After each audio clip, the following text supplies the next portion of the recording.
the chairman of Nepal chapter, my good friend Vijay Poonoosamy, Excellencies, guests and delegates, Namaste, Shubha Prabhat. Sanchai Bunucha. All well? It's really an honor for me, and I'm deeply humbled to be here as a guest of Nepal chapter. My very first visit for my wife and I in Nepal, and it's only been 48 hours, and we've discovered such a warm, hospitable, incredibly gifted country. So thank you very much, all of you, for your warm welcome to this wonderful country. I'm delighted to be addressing this summit gathering for the first time after COVID, the leaders and stakeholders of travel and tourism in Nepal, in the region, and even globally. I always say that tourism and aviation are the two sides of a banknote. And for all of you who have ever used a banknote, or still using banknotes, you will know that a banknote is only valuable if it has two sides. Travel and tourism are interconnected. One thrives when the other thrives. And the sooner we all recognize this, the sooner we can have a more meaningful, respectful dialogue between those two sectors. Because we do need and depend on each other. We may not often recognize it, we certainly do not often say it, but that's a fact. We need each other. And the sooner we accept this, the sooner we can have a more meaningful dialogue where we can help each other do better.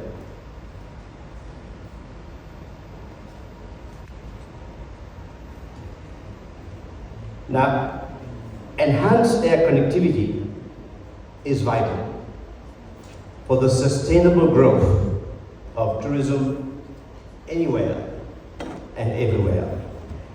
But that's even more crucial, vital for remote destinations and landlocked destinations.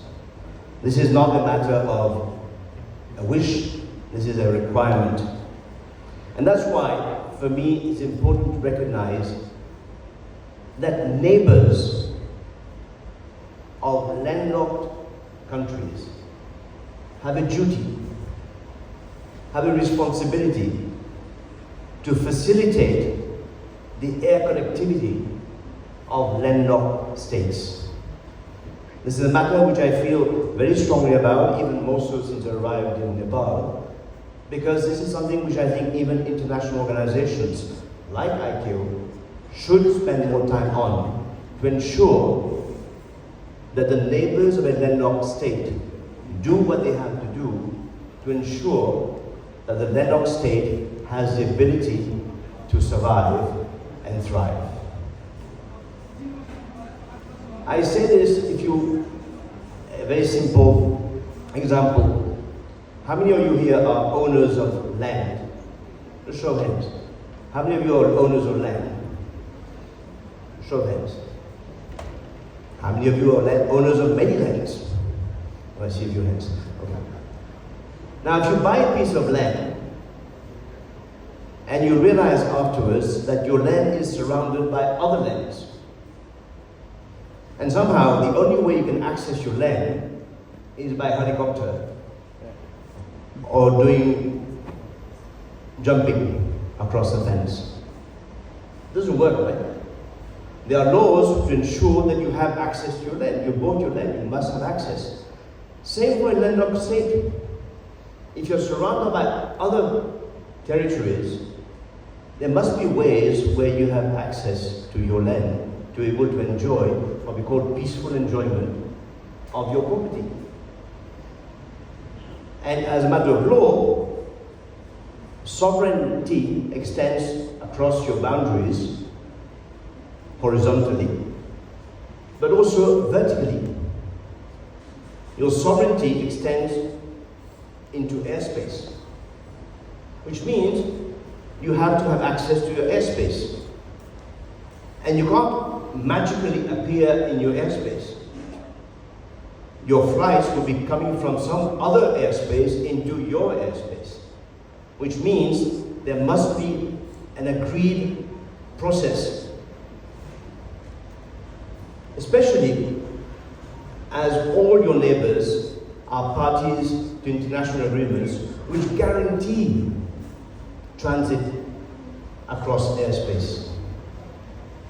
The two transit agreements under the Chicago Convention. So I say this because this is a matter of vital importance for any country which seeks to develop itself, like most countries obviously want to. Now, if I can take you back to 2019, which we all know were the heyday of travel and tourism. The airline industry in 2019 was making a net profit of $26.4 billion US dollars. In December 2019, the forecast of IATA was that the global airline industry would produce a net profit of $29.3 billion US dollars, making it its 11th consecutive profitable year in 2020. Airlines were investing billions in next generation aircraft and technology, in recruiting and training personnel to stimulate and meet the ever increasing demand for air travel. Sky was literally not the limit in 2019, as long-term projections predicted a doubling in air travel over the next 2 decades. Then came COVID-19, which clipped the intertwined wings of travel and tourism. Now, with practically no flown revenues, but with massive debts and ongoing onerous financial commitments, even the well-run and financially healthy airlines could not survive without external financial support. The poorly run and financially challenged airlines, which were already destined to fail before COVID-19, clearly need all the help they can get, but they must first diligently reinvent themselves and reimagine the business model to survive in the most challenging new normal. They must also wake up to the opportunities and promises of the new normal. Just think about it. Virtual meetings and work from home are the new normal.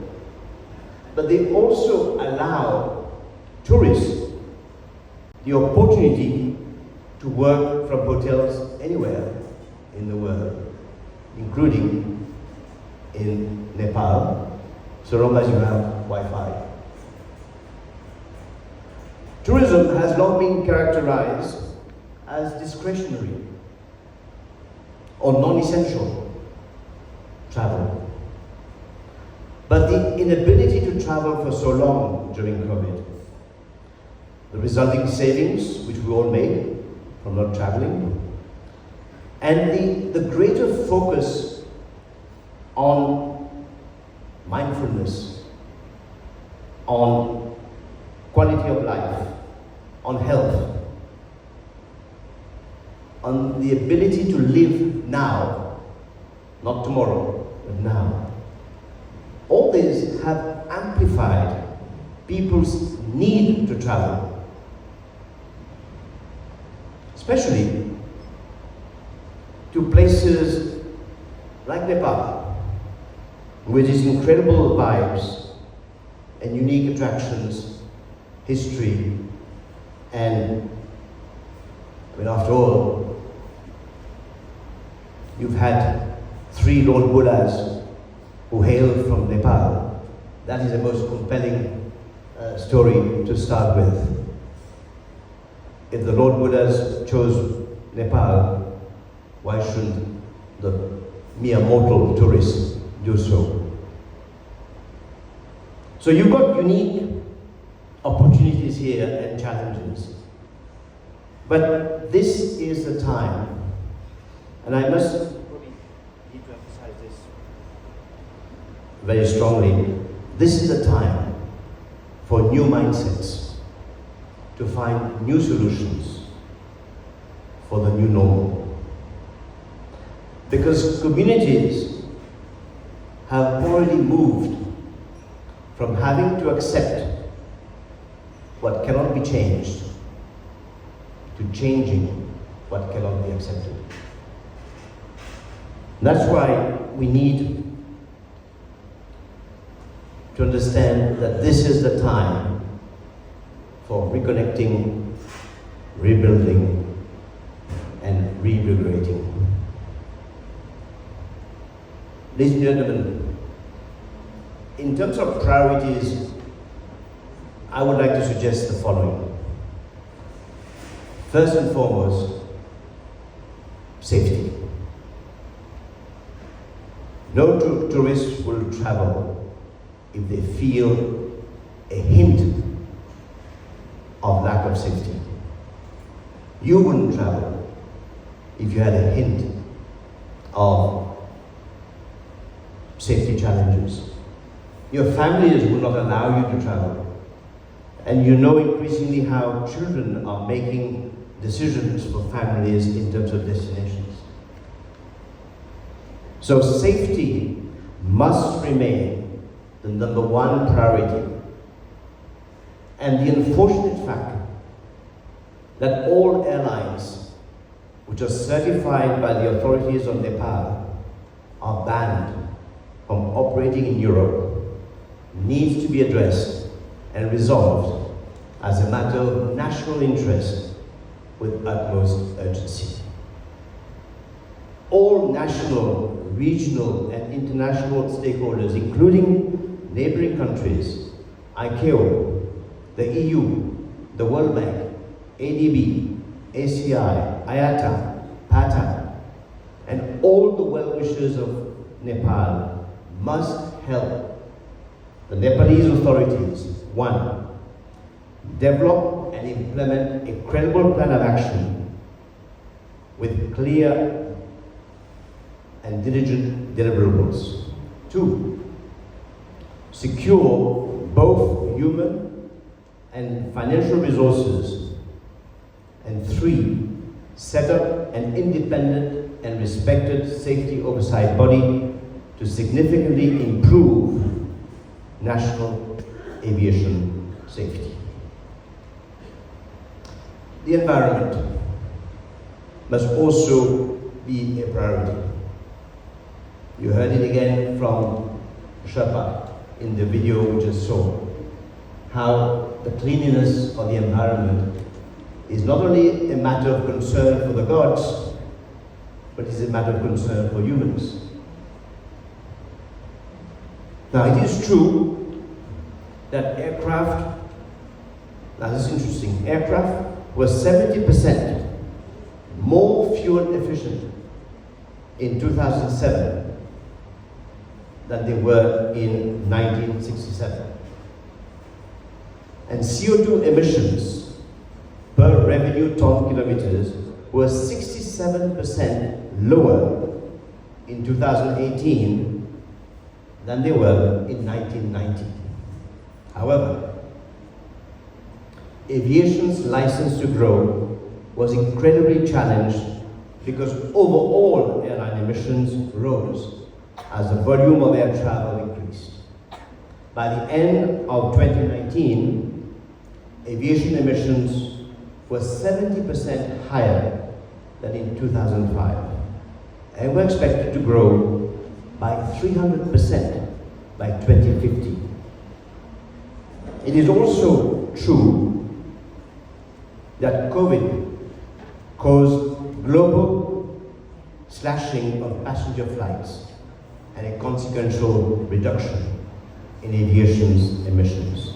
But it also led to an increasingly more demanding calls by communities for the public and private sectors and their leaders to be environmentally responsible. The aviation sector thus needs to credibly and diligently enhance its pre-COVID environmental commitments. Now, airlines reiterated before COVID-19 the industry's commitment to carbon neutral growth from the start of year 2021 with CORSIA, which is the offsetting program of ICAO, to cut net CO2 emissions to half the 2005 levels by 2050 and to explore pathways to zero net emissions by 2060-2065.